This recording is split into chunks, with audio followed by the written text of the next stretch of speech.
Killian's speech? Killian's speech was great. I know that he said that he wanted to dedicate his award to the peacemakers, because I did read that. I don't remember exactly what he said. Well, that was like one of the little quotes in the little pop-up. It was like pop-up video. It was like Apple was texting me all night, but they were just doing like, where is it? Oh, I wish that they had it. Like it would be a different color in the banner if it was a major award. It was gold. Duh. Mm-hmm. And then they would do like one little quote of their speech after that. Like it would just pop up. And then after that, they would be like, let's break for a commercial. One of them was, we just came back and there's a lot of Kenergy on stage. Let me tell you, I know that you're not as hyped on that movie as most other people are, but that performance was fun. Well, because Ryan Gosling gives everything he does 150%, And I think it was like everybody, right? It wasn't Simu Liu there too? Simu Liu was in it. Ncuti Gatwa was there. Like, yeah, he had a bunch of the other Was Kens Michael there. Cera there? I didn't see Michael Cera. Aw, he should have been there. I forgot about just Michael had Cera. Alan, just like, was Weird Barbie there? Well, Kate McKinnon presented. As Weird Barbie? No, not as Weird Barbie. Because she was my favorite character. No, it was her and America Ferrera presented together. Oh, okay. And they were pretty fun. I adore Kate McKinnon. She was pretty funny during her presenting, too. She's always funny. She's so damn funny. She's always funny. Yeah. I just she was just so fun. There were a lot of great moments from the Oscars. I have to look. I want to look at when we're done. I want to see, Killian's speech for sure. Okay. Just because I love him, and he never, ever like gives interviews or anything. Like he hates all this press stuff. So I think that he like goes there, but he doesn't really talk. Yeah. So I just want to listen to him. Danny DeVito and Arnold Schwarzenegger came out and presented together because they were teasing this reunion that was supposed to be happening. No, they were just teasing like a reunion of two characters, and they kept showing them from behind, and everybody was trying to figure out who they were. And then when they came out, it was like, oh, okay, that makes a lot of sense because now we can see it. And they sat there and they were like, we're presenting together for a very obvious reason because they were in the movie Twins together. And he's like, well, like we're out here. They put us together for a very obvious reason. We both got our asses kicked by Batman. This is true. And DeVito turns to Schwarzenegger and he's like, how did he defeat you? And he's like, he defeated me by exploiting the one thing that I cared about the most. He's like, I played Mr. Freeze and he exploited me by the one thing I cared about the most, or that hurt me the most. And DeVito's like, heat? He's like, no, love. Because he was doing it for his wife in the movie. Right. And then DeVito goes, he threw me through a damn window. And then he turns and he's like, and then Keaton is sitting in the front row, who played Batman for DeVito. Yeah. He's my favorite Batman. Yeah. And then so they turned to Keaton and the camera turned to Keaton and Keaton just has like this stern Bruce Wayne look on his face the whole time. It was pretty damn funny. I would love it if they did something with all the Batmans one year. But Christian Bale is just such a stick in the mud. He'd never do anything. Well, I did like, it was something new that they had done this year for best actor, actress, supporting, and supporting actress. It wasn't one presenter, it was 5. And they were all former winners. I thought that was such a good idea. Yeah. And so it was so great seeing Ke Huy Quan back up there again, seeing Brendan Fraser from last year, seeing Michelle Yeoh. Like they were all. Yeah. And then each one of them gave like the little blurb about one of the nominees. Yeah, that's so cool. Sam Rockwell was the one that did the blurb for Robert Downey. Oh, that's perfect. So Iron Man got introduced by Justin Hammer. I love it. Which is great. See, he's Zaphod Beeblebrox. Well, of course. forever. See, that's him for you. For me, he's Guy Fleckman from Galaxy Quest. Oh my gosh, he was in Galaxy Quest. Yes, he was. He was also in Charlie's Angels. Yes, he was. I love Sam Rockwell. I do too. I don't think that he watch does Argyle. enough cool stuff. You need to watch Argyle. All right. He's a lead in Argyle. It's too new to give it to you for Swap. You should just watch it. I know. Yeah. Although you if I'm going to go back to the theaters, it's going to be to go see Dune again. Well, you don't have to go to theaters because Argyle's on streaming. But perfect.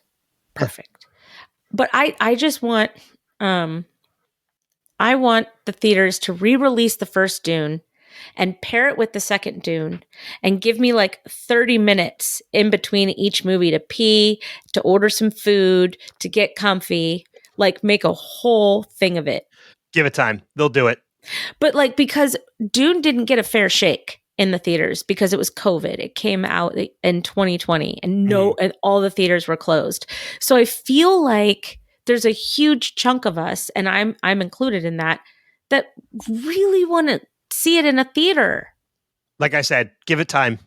They'll do it. I have no doubt in my mind at some point they'll do it. Okay. I'll believe you. But speaking of the Oscars, the movie you gave me had a number of nominees from this year. I know. Well, there's 2. One of them's a winner. Yeah, one of them is a winner with Robert Downey. So you're talking about Zodiac. Talking about Zodiac, that's the movie that you gave me. Did you like it? All right, so yeah, let's just dive into it then. I'll go first with Welcome to Swap. Here we go. Yeah, another episode of Movie Swap.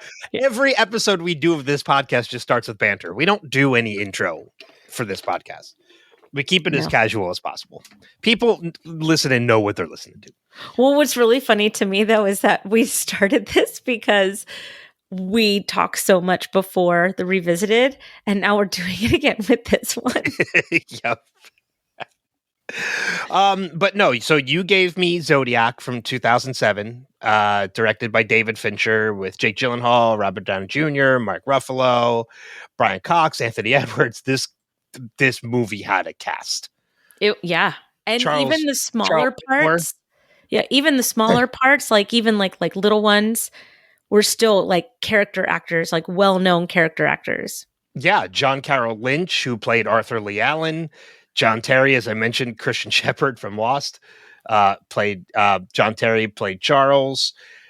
Dermot Mulroney, June Diane Raphael, Donald Logue, who I've moderated for Donald Logue before. So there's so there's somebody in this movie I've actually met. Jill worked his booth, I think, last year at Rhode Island Comic Con. Not last year. Or 2 years ago. Yeah, she was with Brandon Routh last year. So, it might have been 3 years ago because last year or maybe she had him like nearby or something. I'm mixing it up. Maybe because the year before she was with Barry from Friends. Yeah. Oh my God. Why can't I think of it? I'm friends with him on like we message each other on Instagram. Isn't his name Barry? No, his name's not Barry. His name is Barry. He looks like a berry. He's one of the other Utes from My Cousin Vinny. Did you know that? I do now. Yeah, Mitchell Whitfield. He's the other one with oh my Ralph Macchio. Gosh.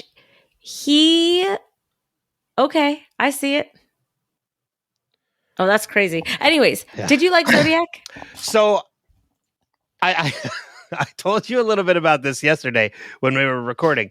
When we were recording Revisited, I didn't realize this movie is 2 hours and 50 minutes long. Okay, but I also didn't realize that because I watched it such a long time ago, and I remember thinking to myself, I was so engrossed in it that I don't even think I remembered it being long, if that makes any sense.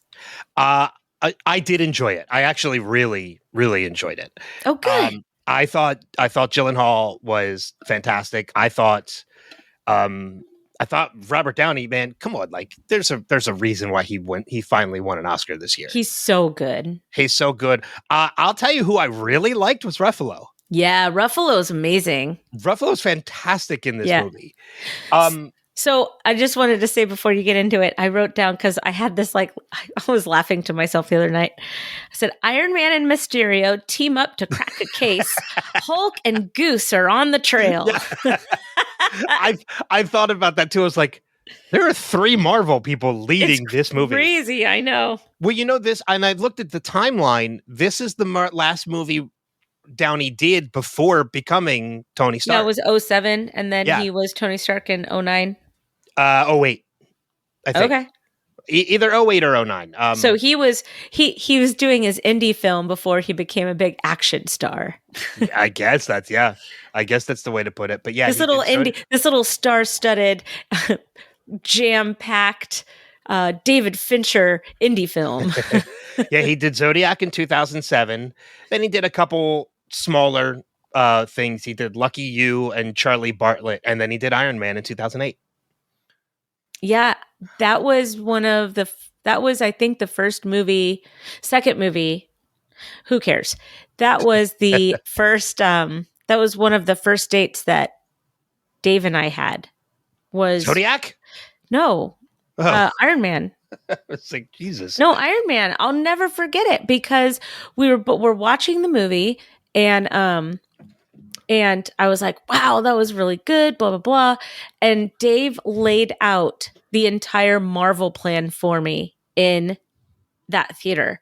And he told me what they were hoping to do with the movie Iron Man, with the phases and the heroes and how they were all going to come together and da, da, da. And I remember clear as day this conversation that we had with each other, and it happened. Well, it was only through, by the time Iron Man had come out, they had planned through the first Avengers movie. Yeah, but to me, that's crazy. Yeah. And but look how far they've come since. Right. But I thought that was so fun.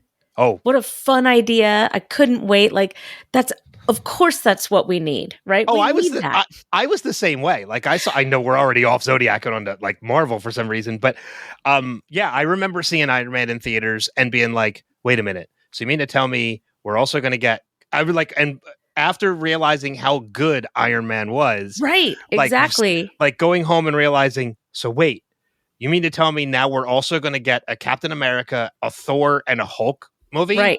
Yeah. And then they're going to bring them all together? Right. Like, I'm like, okay, like this is my glory. But only if Iron Man works. Well, only if Iron Man works, right? And at that time, Robert Downey Jr. wasn't Robert Downey Jr. that we know today. And Favreau took a big chance. Huge chance. And he had to pitch it to the studio. Yeah. This was a huge they had to get this movie right. And it only shows how good, and the point I'm trying to make is it shows how amazing Robert Downey Jr. is. I mean, as we record this, he won Best Supporting Actor last night, his first win ever. And he's been amazing. Third nomination, right? First win. But he did this movie, Zodiac, right before he was Iron Man, proving that, and you just saw it, I've seen it. It proves what an incredible actor he is. Yeah. I mean, because I remember, going back even further in his career, like he even kind of jokes about it during his speech when he won the Oscar, about like he thanked his entertainment lawyer, who he's had for a long time, and half the time was trying to like keep him out of trouble. Yeah. And I remember going back to the movie Air America with Mel Gibson. This is going back, early 90s, I think. Mel went to bat for him. Like his career was basically over at that point because of drugs and everything else all the trouble he was getting into. And I'm trying to look and see exactly when it was. Maybe it's 80s. No, it was 1990. All he was getting was like these minor roles. He wasn't getting any leading roles. And then Air America came out and Mel Gibson went to bat for him and said, like, I feel like he needs a second chance. Yeah. And he got the lead with Mel, and it kind of reinvigorated it. After that, he did Soap Dish. He was the lead in Chaplin. He was so good in Chaplin. He's great in Chaplin. You know, he was in a bunch of really big movies. He was in Kiss Kiss Bang Bang, wasn't he? Yeah, but that was actually right before Zodiac. Okay. That was a couple years before Zodiac. Seven Heads in a Duffel Bag. The Heads in a Duffel Bag movie. And you're probably right. I just don't. Do you know what movie I'm talking about? I don't see it listed on his thing, so I don't think that's him. I could be wrong. Let me see. Two guys and a girl. That has nothing to do with it. No, he wasn't in that duffel bag movie. Eight Heads in a Duffel Bag. I remember what movie you're talking about. 8 Heads in a Duffel Bag. That was Joe Pesci. I am not mixing up Joe Pesci and Robert Downey Jr. I'm not saying shut your mouth. Are you kidding me? No. I'm not saying you are, but that was a Joe Pesci movie. Are you sure? Yes. 8 Heads in a Duffel, because I remember the poster. 8 Heads in a Duffel Bag. I'll confirm it right now. 8 Heads in a Duffel Bag was, come on, load faster. It was not. Yes, it was. I'm looking at it right now. Nah, you're wrong. It was Joe Pesci, Christy Swanson, George Hamilton, Andy Como, and definitely not Robert Downey Jr. David Spade was in that movie too, apparently. No, but I mean, you know, not just focusing on Downey for Zodiac. Like I said, I really loved Ruffalo in that movie as the inspector that was working with Jake Gyllenhaal's character. Yeah. And the fun part was, like, I know it was based on a true story. I know the background of the Zodiac killer. Like, I know it's still to this day one of the biggest unsolved. Yeah. It's like Jack the Ripper. Like, I know, but the whole time I'm so engrossed in this movie, I'm like, oh, I hope they catch him. Right. I know. And Jake Gyllenhaal, let's not forget about him, because I think this is one of his better roles. He is just so determined and follows him so doggedly that you really believe that he's going to catch him. And then that ending, I don't know, like that ending sent chills up and down my spine. Like, it was creepy. When he sees him in the hardware store? No, when he's in the basement. Oh, yeah. Yeah. Okay. Well, that wasn't the ending. That was close to the end, but that wasn't the ending. That's I think that maybe I blacked out after that, because that was just really creepy. Because the ending takes place a number of years later when Gyllenhaal walks into the hardware store and he sees Arthur Lee Allen working the counter. Oh, yeah. And they kind of like, they recognize each other. Uh-huh. Oh, gosh. Like, you know, and like movies that are based on true stories, like when you look into it too, what's the other movie? There was a movie that Johnny Depp did where he played an infamous mobster. Oh, it's Black something. Yep. It was good. I love that. It's so good, and it got me engrossed in like true crime. In that character. Oh, and okay. And I wasn't too familiar with that character as I was with the Zodiac Killer. And then I went back and read into Black Mass. That's it. He played Whitey Bulger. And that was so good. I love that movie. It was a great movie. It was a great role for Johnny Depp. And then I remember going home and looking into that character. And I'm like, wait a minute, this dude's still at large? Because he was at the time.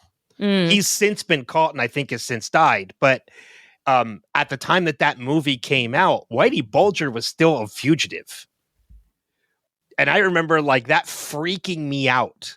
Like, this dude is still out there. And he's probably watching a movie about himself. Yeah. Oh, yeah, totally. Maybe he was probably the secret consultant. Maybe.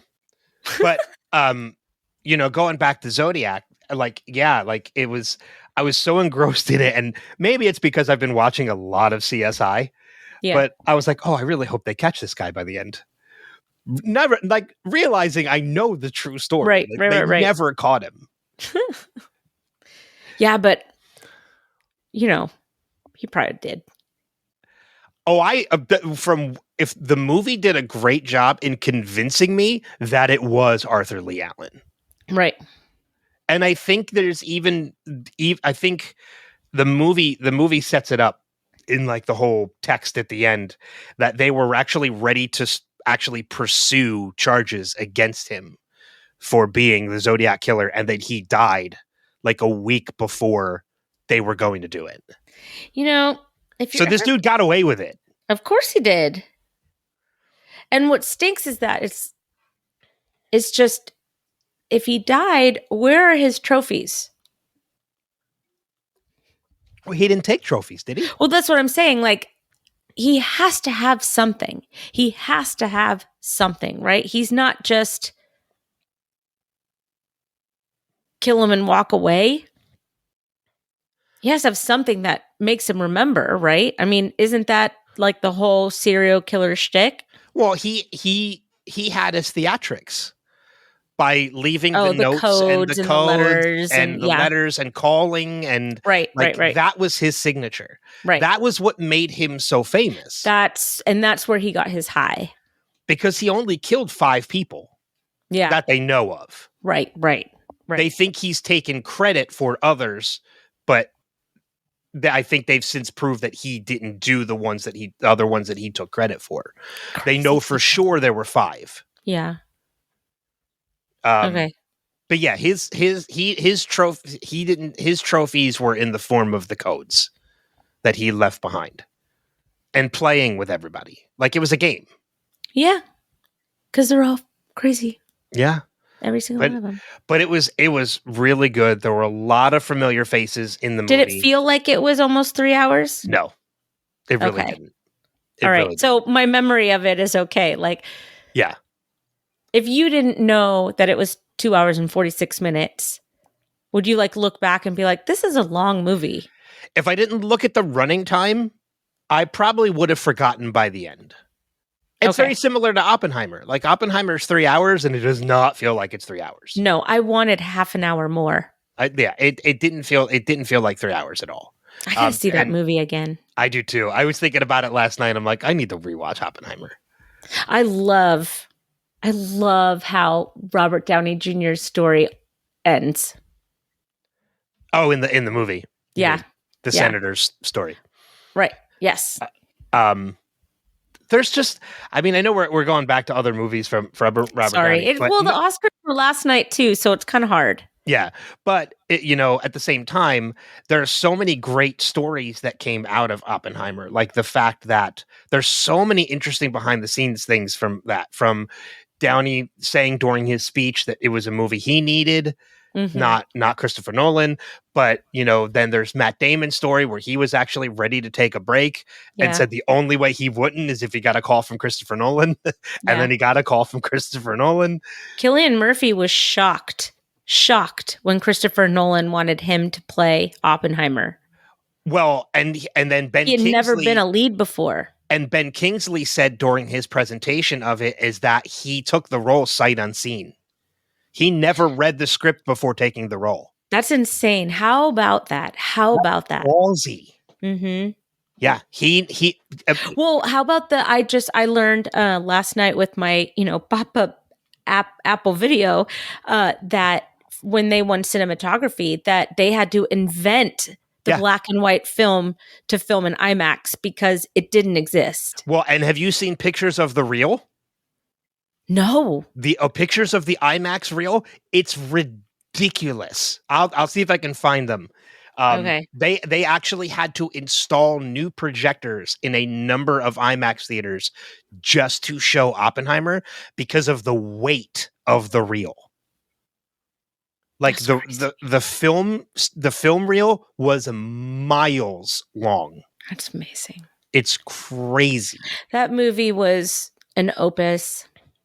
But I mean, even the fact that there was no CGI in that movie, it's all practical effects. I know.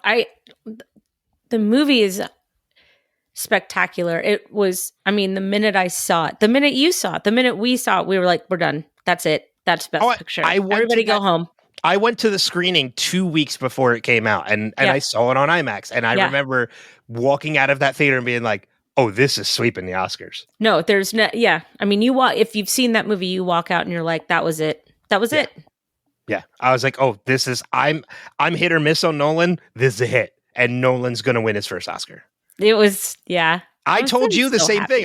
I remember having this conversation. I was like, Downey's going to win the Oscar. When we did our Oppenheimer podcast. Yep. We're still talking about it because we love it so much. It's that good. Well, I'm glad that you got to watch Zodiac because I really do love that movie. And it was actually Jake Gyllenhaal that made me want to see the movie because I was watching him in an interview for something and just how excited he was about this movie and hearing him just talk about it made me want to see it. Gyllenhaal's an actor who kind of wasn't on my radar until later. Like, I mean, he did a bunch of things, like Donnie Darko and Bubble Boy. And, he had done some, and Darko is great.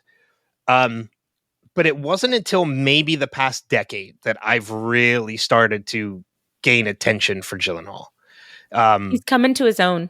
He really has. I mean, Ambulance was one of the movies I gave you for the last swap. That was so weird to see him in a role like that.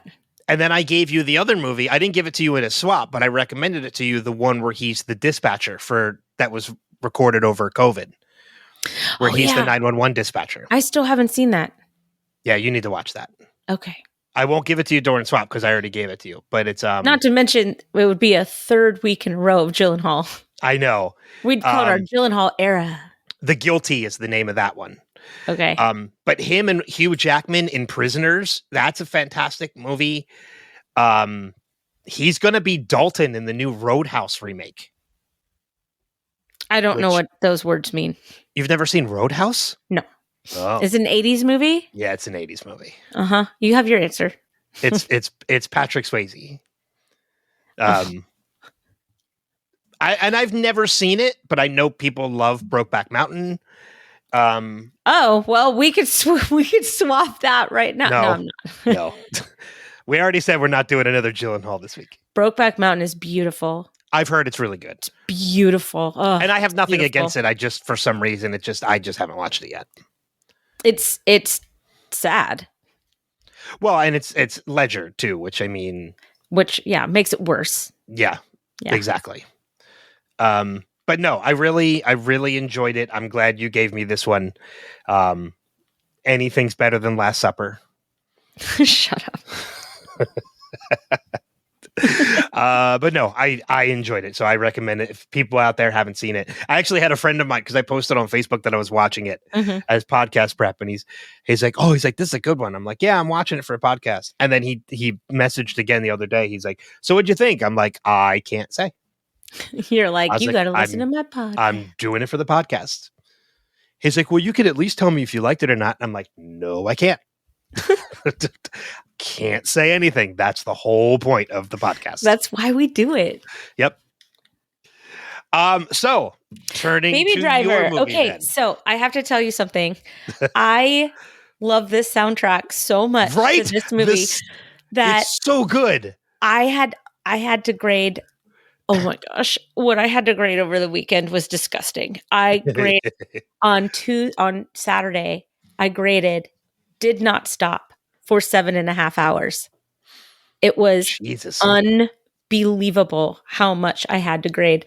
And we had just watched Baby Driver the night before, and I was like, "Ooh, I want to listen to some Baby Driver music," And I put it on, and like 2 hours just went bye. It was amazing. It is a fantastic soundtrack. Oh, well, yeah, go ahead. I was going to say, and that's one of the things that Edgar Wright does right. Oh my gosh. It's and I'll Well, and I'll this is a movie where I feel that you had to get the music right in order to establish the character. yes. Um, you know, I I wanted to love this movie. I really enjoyed it and I really liked it. But there was this weird point, and maybe it was on purpose, and maybe you can explain it to me and I'll have different feelings about it. But it seemed that the tone of the movie like split second changed. Like there was this, we were leading up to something, and then like halfway through or something, the tone, the music, everything gets super frenetic, and like everything is bananas. Yeah, it's when everything But it's for kind a of long, it's to the end. it's Edgar's it's kind of Edgar's style in that he does like everything is kind of like copacetic, everything is moving along, things are moving the way they should be with Yeah. baby, and like he's earning money, and he's taking care of his I believe it was his uncle, foster father. Yeah, he's taking care of his foster father. He's met a girl, everything, and then there's a point where something happens and his world collapses. Yeah, And his foster father was taken. and everything, kind of falls around that. And so the music has to go along with that. The cinematography has to go along with that. Like Edgar Wright is a very, or can be a very emotional filmmaker. Yeah, and I get that. It just felt like two different movies, and I think it was just a little too jarring. Cuz I mean, Okay. like when you see like if you see like Bullet Train, right? Bullet Train has a very big tonal shift right in the middle, right? Mm-hmm. But I feel like it leads to that. There's a With this, transition to it. yeah, this transition, it was just jarring, and maybe it was supposed to be, right? And maybe that's the way that I'll look back, because I'm going to see the movie again, and Well, I maybe think I'll that, have that in mind the next time. and I think that's just it. Is that when things happen in your life and they take a turn, there's not always a transition to that. Sometimes Right? it's very sudden. Yeah. And that's kind of how he projected it in the movie, is that Hmm. shit went down and now it's just fucking nuts. Yeah. Yeah. You And I know, wish that they had had more with the girl, because I liked the relationship that he had with the girl, and I don't think that there was enough of that up front for me to believe that they were going to like just drive off into the sunset together. oh, with Deb, Yes. Deborah, Yes. Yeah. Deborah. Deborah. Deborah. It's very easy to kind of get past, like I said, to kind of get past the spacey issue with the movie. Oh, I didn't even notice. Yeah, but I mean, even Because he's he plays really an good, asshole. and Yeah. he's really good in the movie. It's Kevin kind of hard to Spacey deny that. Kevin Spacey is amazing in everything he does. I mean, is he a He's just- shitty guy? Yeah, Yeah. he is. And it's disappointing and it's heartbreaking, because he was my favorite actor in the whole world. But holy shit, is he good in everything that he does? Yeah. I'll tell you my favorite thing of this movie, and if you're a fan of Edgar Wright like I am, and you've seen like some of his earlier stuff like Hot Fuzz and Shaun of the Dead and World's End and all that stuff, That's the same filmmaker? it's the same guy. Yeah. See, I don't do any research on these movies because we're just supposed to watch them and then talk. You know what I mean? No, it's the same guy that did Hot Fuzz, Shaun of the Dead, and World's End. That would have been good to know going in. How would that have changed your opinion? I would have expected a little crazy. Yeah. Yeah. I would have expected Shaun of the Dead and Hot Fuzz. I remember. So speaking of that, there's a scene in Shaun of the Dead where, and you could tell, like after seeing Baby Driver, you can kind of go back and look at this scene and be like, okay, he was testing the waters. There's a scene in Shaun of the Dead where the jukebox comes on and plays Don't Stop Me Now, and they're beating the bartender zombie, and it's all to the rhythm of the music. Yeah. This entire movie is to the rhythm of the soundtrack. That is what I love about it so much. Like brilliant. You just feel that you are baby. Yeah. You just it's brilliantly done. Miles. Like from the gunshots to the tapping fingers on a table. Even like the way that he would just like move through the street and like bounce around. And then, yeah, there is a point where he turns around and he knocks into somebody and everything is fucked after that. Yeah, it jars. Yep. And even in the after the opening chase, which is amazing, by the way. Oh my gosh, I just wanted to see him drive cars. Like every single time he was having conversation with someone, I'm like, can we do this in the car? So before the movie opened in theaters, they released that opening scene. So as like an advanced preview before the movie opened. And I remember I was already excited for the movie because I was already a big fan of Edgar Wright. And then I saw that. I watched that clip and I was like, holy shit, I need to see this movie. Like it's amazing. But then like the following scene with when he goes to get the coffee and he's walking down the street and it's all to the music, seeing the lyrics of the song like appearing in different places, like the street signs and graffiti on the wall. Uh-huh. It's so well done. Yeah, it was a really good movie and I liked it a lot. It was fun. I want to see it again. I definitely want to see it again. There's rumor of a sequel. That would be fun. Yeah. That would be fun if he did another one. Now, maybe filmmaking aside and like the scenes aside, what about the cast? Because I mean, we talked about Kevin Spacey already, but I want to say John Hamm is fantastic in this movie. He was surprising. It's a dark role for him. Well, especially because you don't see it at the beginning. No, it comes out of nowhere. So when his wife said, you never want to see him angry, I was like, oh, we're going to see him angry at some point. And then he gets angry and he's really scary. Well, it's because he lost his wife. He lost Darling. Well, she wasn't his wife. I think they were like in just a relationship. But he kept calling her his wife. Oh, did he? I don't remember. I don't remember. But yeah, Eliza Gonzalez, who was actually the EMS driver in Ambulance. That's different. Yeah. So, and I love the Mike Myers masks. This is Michael Myers. Sorry, I just pulled up it the movie on IMDb to help me with characters and stuff. Oh, duh, John Bernthal's in the movie. Yes, he is. That was like so cool. And then he's dead. And then he's dead. And I was so excited. I was like, yes, we're gonna get so much John Bernthal. Where'd he go? Oh, yeah, he's not in it very long. That's why I didn't love the movie. It was Jamie Foxx. Yes, I don't like him in things. So you didn't like the character Bats, or you didn't like Jamie Foxx? Both? Yeah. Yeah, both. He was just a douchebag. Yeah, big time. Yeah, from the start. Like, he doesn't make the transition like Buddy does. Like, Bats is from the start a douchebag. Right. Yeah. Like, to the point where you are happy he dies. Well, especially since, like, he fucked up the whole plan. Like, everything he did was wrong. Well, and if I remember correctly. And he was against Baby from the start. Well, and he was also killing people. Yes. And I don't think that they were supposed to be killing people. I think so. These were smash and grabs. Yeah. And so I think that was the other thing, is that Baby didn't want to watch any of it, and he had to back up to go get them, and he saw the dead person. He saw the woman. Yeah. Yeah, and that's where and then he crashed the car.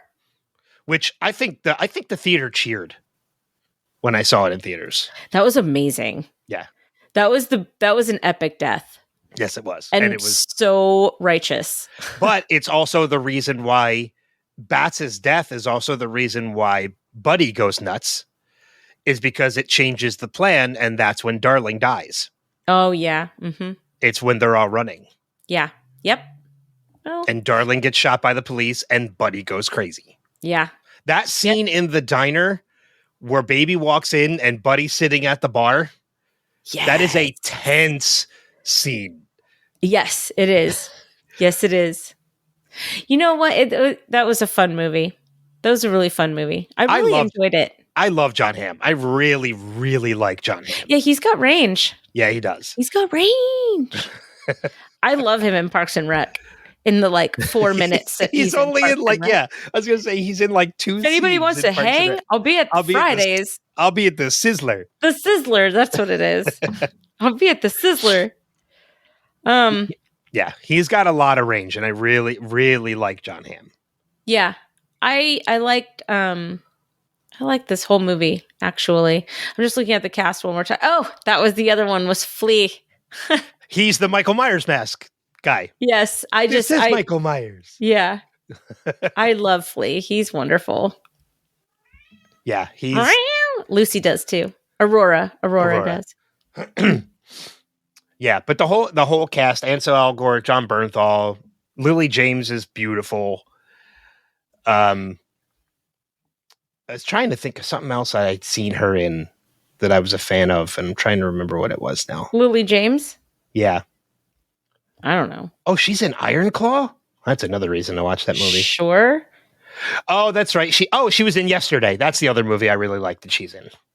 Oh, she was also Cinderella. Yes, she was. She's also in Mamma Mia. And she's Pamela Anderson in Pam and Tommy with Sebastian Stan. That's different. That's different from Mamma Mia. Yeah, because I kept saying, I'm like, the actress playing Pamela Anderson should not be hotter than Pamela Anderson. But she was. Well, that's so nice. Oh, I don't have any like super special movie to give you. That's all right. I'm going to have to be boring. There's nothing. Sometimes boring can be really fun. Well, no, I mean like boring as in like, I think I'm just going to give you John Wick 3. That means I got to rewatch 1 and 2. That's okay. Why? I'll do it. Because it's been too long since I've had them. Why? Since I've seen them. Has it? It's been well, easily you haven't 2 or 3 years updated your unwatched list. You haven't updated it at all. I didn't feel the need, but I will. Well, I work off of it. Okay. Well, then I will update it. All right. I mean, you can give me John Wick 3. It's fine because it's been on my list for too long. Okay. All right. That's fair. And so then, if you want, yeah. I mean, I'm going to rewatch like a whole John Wick thing and just do all 4. I'm going to rewatch 1 and 2, and then I'll watch 3. So, because we do these with enough time that I can do that. That's why I was going to say, just watch 3 and 4. I'm not going to do them both. Okay. We're only going to do one movie. 4 is long. Is it? It's another 3-hour movie. Okay, I'm fine with that. But here's the thing. If it's good, I'll watch a 3-hour movie. Well, and that's the thing. So I'm going to rewatch 1 and 2, and then I'll watch 3 for this. And then I know that's just going to compel me to watch 4. Yeah. So, you know. Yeah. And I know for a fact that's going to be like, okay, I watched 1 and 2. I'm going to watch 3. And then as soon as I'm done 3, I'm going to be like, Kristin, we need to record swap. We need to record swap soon because I want to watch 4. Yeah. Okay. Because I'm not going to watch 4. So when you start watching, you let me know, and then I'll know I'll have like 4 days. Okay. All right. So that's fair. I'll do that. Okay. So then if you give me some 80s bullshit movie, I am just going to reach through the computer and. Okay. Not going to give you that at all. I don't think you've seen this movie. This was so I'm going to give you a movie called Hell or High Water. I have not seen that. It's from 2016. It's with Chris Pine. Not going to tell you the plot or anything like that. It's rated R, so not for the kids. And it's only 1 hour and 40. So it's not like I'm not giving you like a 3-hour long movie. But this was a movie that I remember at the time I got offered 2 movie screenings in the same theater on the same night. And I was like, well, I can't do both. Like I got to pick one. And it was between Hell or High Water and I think one of like the huge big budget like Hercules or Godzilla. like something like it wasn't Godzilla, but it was something involving like the gods and whatever. And I was like, you know what? Like I watched the trailers for both and I'm like, you know what? Hell or High Water is definitely a smaller budget movie. I like it, but sometimes those can be really good. So I'm like, I'm gonna take Hell or High Water. And I went to the screening of Hell or High Water, and I walked out of the theater being like, "Oh, I made the right choice." Oh, good. Because that big budget movie bombed. Oh, did it? Yeah, I'm trying to remember. Hold on, let me see. What other movie came out? Well, I'm excited. And you know what? I like Chris Pine, so that's good. There's some other cast members in there too that you'll recognize, but I don't want to give too much away. All right. Well, I gave you Keanu Reeves. You're welcome. Yeah, and you gave me Chris Pine. So that is work. But this has also been a movie that's been on my list to rewatch for a while. So now I have the excuse to rewatch it again. Yay! That's always the fun part of doing these is I get to watch a movie I've never seen before, and I get to rewatch a movie I've wanted to rewatch. Yes. And I will, yes. I do like that. So you're going to update your list. That's your homework. That's also your homework. I will update my list. I will even add more movies to it.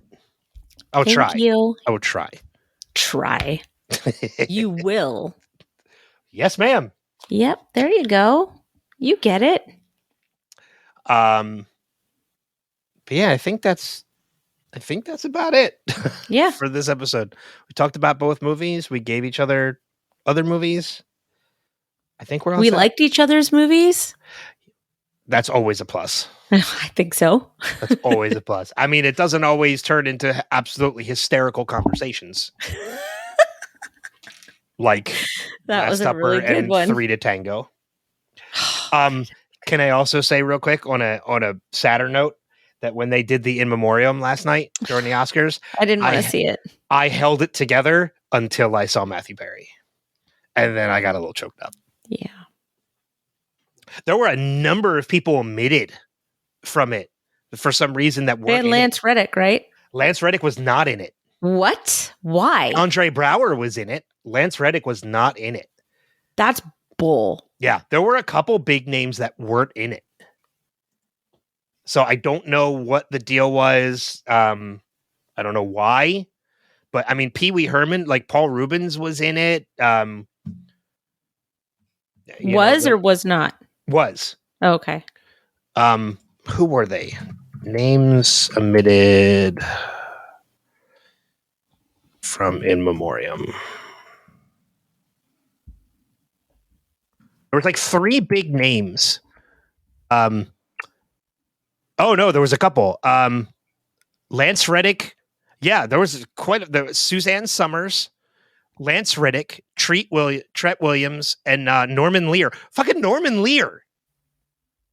How do you forget Norman Lear? Like, he's one of the greatest television show creators of all time. I don't know. I don't know why they were left out, but yeah, which is ridiculous, but it is what it is. Did I see Olivia Newton? No, Olivia Newton-John was a couple years ago. So I know, Aurora. I'm mad they were left out too. She's like, don't forget. Anything final before we wrap this up? Go see Doom Part 2. Okay. And I will follow that up by saying watch Argyle on streaming. Because it's fun. What? We should just give each other theater movies. Argyle is not a theater movie. It's streaming. Okay. It's not in theaters anymore. So we'll go see Doom Part 2 anyways. Okay. It's so good. All right. So before we head out, I'm just going to say, make sure you go check out the Revisited podcast over at revisitedpod.com. Kristen and I do as well together. We're about to wrap up season 2 of Ted Lasso. Also coming up on this podcast on Wilhelm, Kristy Swanson, my panel with Kristy Swanson from last year, and top 5 movies you'll never outgrow are also going to be coming up. And check out the Oscar episode we did that Paik and Brandy came on and did with me. That was a lot of fun. Because I got 7 out of 10, Brandy got 8 out of 10, and Paik predicted 9 out of 10. Wow. We all got really best actress. We all predicted Lily Gladstone taking that Oscar. Was she that good? She's really good in Killers of the Flower Moon. Did you see Poor Things? Girls? Yes. Poor Things? Yes. And Was Emma Stone amazing? I was surprised she won, but I was not disappointed in the least. Okay. It's really good. What is it about? It's how to describe it. It's so basically, hold on. Let me see if I want to see if there's actually a synopsis that will tell it better than I can. The incredible tale about the fantastical evolution of Bella Baxter, a young woman brought back to life by the brilliant and unorthodox scientist Dr. Goodwin Baxter. The scientist is Willem Dafoe. He's fantastic. Ruffalo is fantastic. She's brought back to life, but she has the mind of an infant in an adult's body. Okay. So she's discovering she's somebody who lived and died, but is brought back to life and is brought back to life with the wonderment of a child. It's crazy. It's a crazy movie, but it's really good. Okay. I want to see it. I really want to see it. It's like 2 hours and 20 minutes too. It's lengthy. Yeah, but if it's worth it, you won't notice. True. Yeah, but it's really good. It's a great movie. But I think that's going to wrap it up for this episode of Movie Swap. Thank you guys for listening, for taking part. If you have any comments or remarks about any of the movies that we covered, any of them, because we talked about a lot of movies in this episode, feel free to leave feedback at wilhelmpodcast.com. But until next time, we'll see you on another episode of Wilhelm and the Movie Swap. Bye-bye. Bye.